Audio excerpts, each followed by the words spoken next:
Rome had one emperor who never came home. In 260, Valerian walked into a Persian tent and never returned. Some say King of Kings Shapur used him as a human footstool, then had his skin stuffed and displayed. Others say he died a captive, old and sick, far from Rome. In this investigation, we follow his last campaign, test the sources, and separate war story from history. Before we reach that tent, we need the world around it. The year is 260. Rome is not one crisis. Rome is many crises that break in waves. Germanic raiders cross the Rhine, Goths raid the Aegean, the treasury strains, silver coins dull with copper. A plague, later called the Plague of Cyprian, burns through towns and camps. It takes soldiers, farmers, magistrates, and children. In the east, a new power rises with iron discipline and royal confidence. The Sasanian Empire of Persia, ruled by Shapur, son of Ardashir, has already tested Rome and found it slow to react. Valerian was not a young conqueror when he took the purple. He was an older senator and commander, chosen in 253 in a time of short reigns and sudden deaths. He made a practical choice that matched the crisis. He raised his son Gallienus as co-emperor and split the work. Gallienus watched the Rhine and Danube. Valerian took the east. The idea was clear: two emperors could move faster than one. At first, the plan seemed to work. Valerian gathered forces from Syria, Cappadocia, and the Danubian provinces. He pushed back against raids and tried to reassure frightened cities. But the enemy was not a raiding band. Shapur I had already defeated a Roman army in the reign of Gordian III, and he liked to remind everyone of it. On rock faces at Nakhchi-Rostam and Bishapur, the Persian king had commissioned reliefs. They show a mounted Shapur holding a Roman by the wrist, while another Roman kneels. The message is plain even if the exact identities are debated. Persia had beaten Rome before. Persia could beat Rome again. Our best Persian source is an inscription carved in 3 languages near a Kaaba-i-Zardosht monument at Nakhchi-Rostam. In it, Shapur boasts that he defeated Roman emperors, took cities, and captured Valerian himself near Edessa. Roman sources from the 4th century and later agree that Valerian was captured, though they differ on how and what came next. That gap between sources is the heart of this story. Picture the summer heat around Edessa. The Roman camp lies under a slow haze. Tents flap in dusty wind. The army is large on paper but weak in the ranks. Disease has run through the tents. The plague of Cyprian does not care about armor or rank. Men cough in the night. Strong backs become light on rations. Valerian knows that a pitched battle risks everything. He also knows he cannot sit still. Antioch has been threatened. Cities have been sacked before. Governors and merchants press for action. Across the plain, Shapur waits with heavy cavalry and horse archers. His officers know the ground. They know the rhythms of Roman marching and supply. They know the river crossings and the wells. They know that an army worn down by fever can be pushed to the edge without a full fight. The Roman officers argue through dust and sweat. Some want to rush before more men fall ill. Others want to dig in and wait for fresh troops from the west. The emperor listens and chooses a third path. He will negotiate. If he can buy time, he can save the army. If he can plot an exchange of prisoners or a withdrawal, he can regroup at Antioch. A parley is arranged. Horses are saddled, standards ripple, envoys ride. This is the moment every ancient source circles. Did Shapur offer safe conduct and then seize his guest? Did the Romans step into a trap? Or did Valerian approach with a small escort and simply lose the gamble of proximity? The Persian inscription does not linger on method. It says, Shapur captured Valerian Caesar with his own hands. The rock reliefs repeat the claim in stone. Roman writers from a generation later speak only of a failed meeting and a sudden loss. No one gives a clean, neutral, minute-by-minute account. We are left with images and pride from both sides. However it happened, the result is not debated. Valerian does not return to the Roman camp. He is a prisoner. The shock is immediate and total. Rome has lost emperors to assassination and illness. It has never lost one alive on a battlefield. In the camp, men stare at the empty imperial tent. Officers look at each other and at the standards. Somewhere across the plain, a Persian escort moves toward the interior with the imperial captive in its midst. What happens next depends on which sources you trust. From the Roman side, later Latin writers keep it brief. Eutropius says Valerian was captured by Shapur and died among the Persians. Aurelius Victor says much the same. Zosimus, writing in Greek centuries later, calls the capture a disaster and says the emperor died in chains. These accounts are spare. They are not interested in gore. They are interested in the political meaning. Rome was embarrassed. Rome recovered. Then there is another voice. A Christian writer named Lactantius, writing in the early 4th century, tells a very different story in a work about the deaths of persecuting rulers. He claims Shapur forced Valerian to kneel and used the emperor's back as a mounting block when he got on his horse.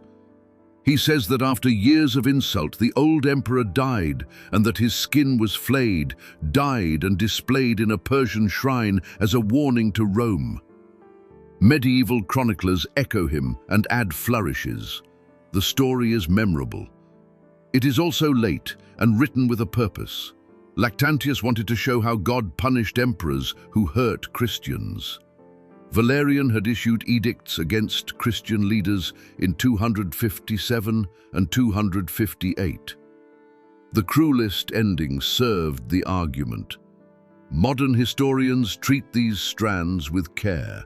The Persian inscription is a royal boast, but contemporary with the event. The neutral Roman summaries are sober but thin. Lactantius is vivid but polemical and written decades after the fact. The rock reliefs show submission, but reliefs are propaganda, not photographs.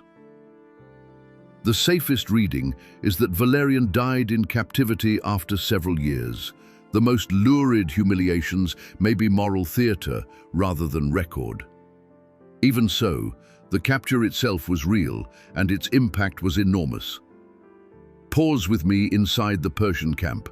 Imagine the captive emperor under guard. He is in his 60s, a seasoned commander with a face lined by years of marching and worry. He has to navigate a world where every gesture can be read as a plea or a threat. He knows that outside the tent, his very presence is a trophy. He knows his letters, if allowed, will be intercepted or copied. He knows that every day of his life is now part of someone else's narrative. The only power left to him is conduct. Old Romans cared about that. While Valerian faces captivity, the Roman Empire does something Rome has always done in crisis. It improvises. The Eastern legions need leadership. A general named Macrianus and his sons try to fill the vacuum. They raise their standards and claim the purple in the East. In the West, another power breaks away under Postumus and forms what we now call the Gallic Empire. On the middle ground, a desert city rises to unexpected importance, Palmyra. Its leader, Odaenathus, swears loyalty to Rome and takes the fight to Shapur's raiders. He will be called Corrector of the whole East.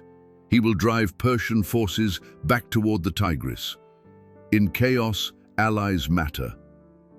Back in Rome, Gallienus holds the center. He issues an edict that ends the persecution of Christians his father began. He reforms the army by elevating a mobile cavalry reserve. He fights off invasions and usurpers and survives longer than most expected. His coins are debased like everyone else's, but his strategy keeps the empire from breaking completely while his father is absent forever. Meanwhile, Shapur consolidates. He takes advantage of the confusion. He carries off prisoners of war, artisans and engineers from captured cities. Many scholars think these resettled communities helped build roads, dams, bridges, and even royal foundations in Khuzestan. One city will later be linked by tradition to the deportees of Antioch, Shapur. The layers of legend and archaeology overlap here, but the pattern is clear. Persia saw skill in captives and put it to work. What of Valerian himself? There are no letters in his hand that survive. There is no diary. There is only quiet. Some later writers say he was held at Shapur or Susa. Some imagine a dignified house arrest under guard. Others keep him in chains. All agree he never saw Rome again. The simplest, least theatrical reading is bleak. A tired emperor grew older in a foreign court, sickened and died. Yet the other tale will not let go.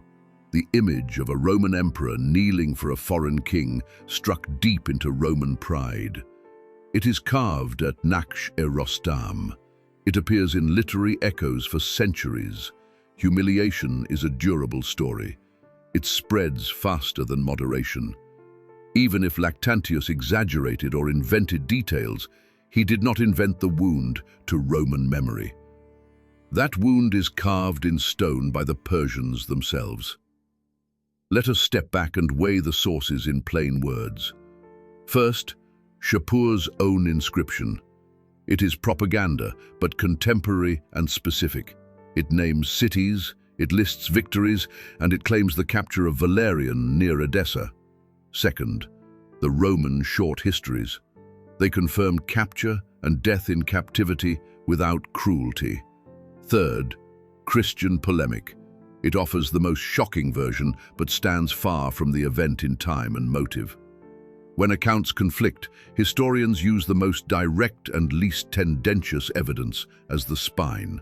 The spine here is capture and death in Persia. The rest is cartilage that may or may not belong.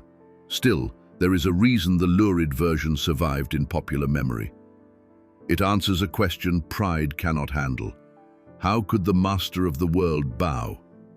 The answer, for many storytellers, is that he bowed under force and was punished by heaven's justice. It is a clean moral. Real history is rarely clean. The capture also changed policy in Rome.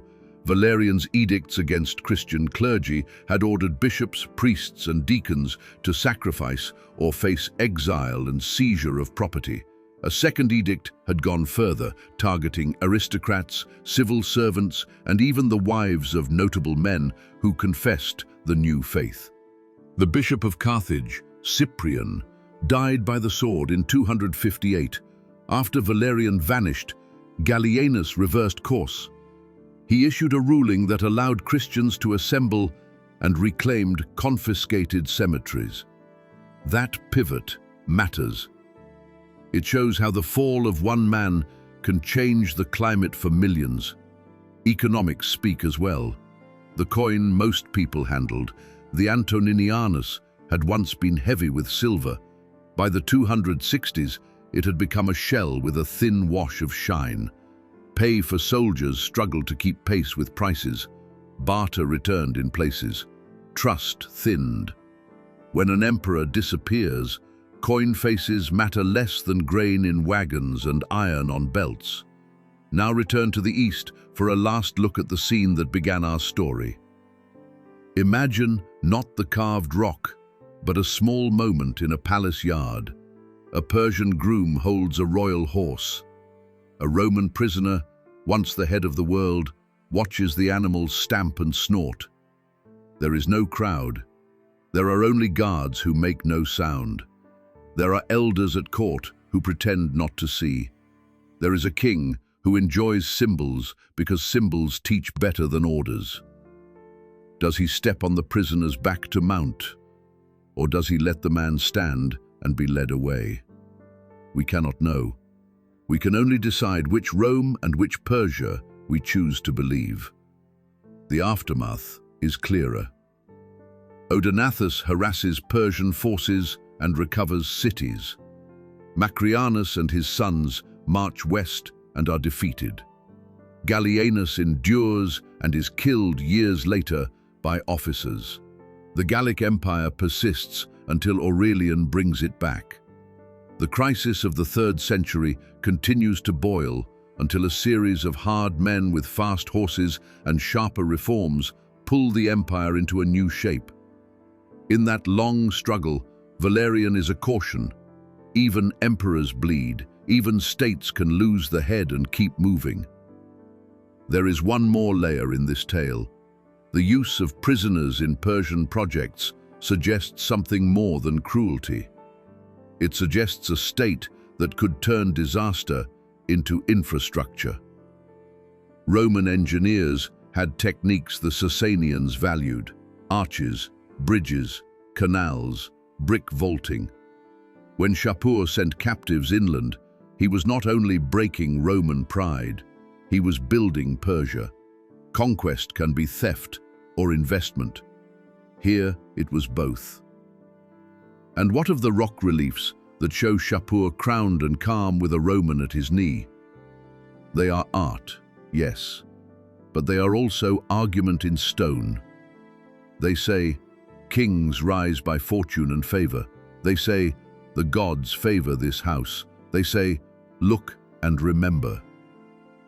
Rome carved its own arguments in triumphal arches. Both empires spoke in marble as well as in ink. If you judge the past only by the loudest carvings, you will miss the quiet records that clean up after war. Valerian's personal qualities are hard to recover through smoke. He was loyal to his son, practical about divided command, and willing to carry the burden of the East rather than sit safe in Rome. He was not brilliant, but he was steady until disease, bad luck, and a skilled opponent took the decision from him. His one clear mistake was believing he could negotiate from weakness without risk. It was a human error in a setting that allowed no kindness. There is a tradition that the city of Shapur contains Roman mosaics made by deported craftsmen. Walk those floors in your mind. Small stones arranged in patient patterns, dolphins, vines, hunters, and masks. If the tradition is right, those artists took pieces of home and set them into Persian ground. The work outlived all the men who ordered it. Beauty often does. Scholars still argue about dates and places. Some place the capture at Edessa, some prefer the countryside near Carrhae, some question whether Antioch fell before or after. These are honest debates built on coins, inscriptions, and the way ancient authors used names loosely. You do not need to choose a hill to die on here. You only need to see how careful work trims legend into history without using a knife on the truth. So what do we know with confidence? Valerian became emperor with his son in 253. He carried the Eastern War himself. He faced Shapur, a capable king with a strong cavalry state. His army suffered disease. He sought negotiation or relief near Edessa. He was captured. He did not return. He died in Persian hands. After his capture, Rome's east did not collapse because local power, especially Palmyra, stepped forward. Within a decade, new leaders clawed back ground. The empire did not end in a day. It bent and then slowly found a new frame. We also know what we do not know. We do not know whether Shapur humiliated Valerian in the exact ways later writers describe. We do not know whether the emperor's skin hung in a shrine. We do not know his last words. Absence is part of honest history. It leaves room for humility and for a second look when new evidence appears. Imagine the old man at night, guarded but not asleep. He listens to sounds in a language he never learned. He smells incense and smoke. He thinks about Rome's hills and about his son holding the frontier on the Rhine. He remembers the Senate house and the weight of the purple cloak in summer. He thinks about horses and tents and the simple taste of water at the end of a march. He was not a monster or a saint. He was a soldier whose luck ran out. Here is the quiet lesson. Empires tell stories to hide the seams. Persia carved victory in rock. Rome trimmed its shame in prose. Christians turned a fallen persecutor into a moral play. Modern readers can honor the skill of Persian statecraft, the resilience of Roman administration, and the human cost behind both. You can hold all three ideas at once and be closer to the truth than any single slogan allows. If you want a moral, take this one. Strength without health fails. Pride without caution fails. Policy without local allies fails. Valerian's end is not only a Persian victory, it is a Roman error with a human face. It is what happens when commanders fight the war they want, with the army they do not have, in the climate they cannot control. When you next see the famous relief of Shapur on his horse with a kneeling Roman at his side, remember the space outside the frame. There were guards who fell asleep on their spears. There were cooks who burned bread and laughed. There were scribes who sharpened reeds and copied orders. There were Roman prisoners who taught a boy how to set a keystone. There was an old emperor who watched the light change and knew that Rome would go on without him. Our sources will never agree on the last gesture, foot on back or simple chain, a shrine of dyed skin or a grave with no stone, a scream or a whisper. History does not promise perfect closure. It offers a pattern and a set of boundaries. Within them, you can choose how much legend you carry. I have tried to give you the lines that do not move. So, did Shapur climb from a human step? The careful answer is that the story appears late and serves a purpose. The respectful answer is that Persians had their own courtesies and their own theatre. The honest answer is that we do not know. What we do know is stranger than the legend. Rome's emperor disappeared into another empire, and the world kept turning. That is the shocking fact no ornament can soften. If this changed how you picture the crisis years, keep looking at the evidence. Read Shapur's inscription, where he names the cities he took. Read the brief Roman summaries that hide pain behind plain words. Read the Christian polemic that turns defeat into sermon, and measure its distance from the field. Then place the pieces side by side. You will see the outline of a man and of a moment that mattered. Valerian never came home. His son held the West. His enemies used the moment. His allies learned to fight smarter. The empire survived and became something slightly different. In the end, that is the real legacy of his final days. Not a piece of leather in a shrine, not a rumor told to sting Roman pride, a lesson about limits, luck, and the way power can be captured in a single afternoon.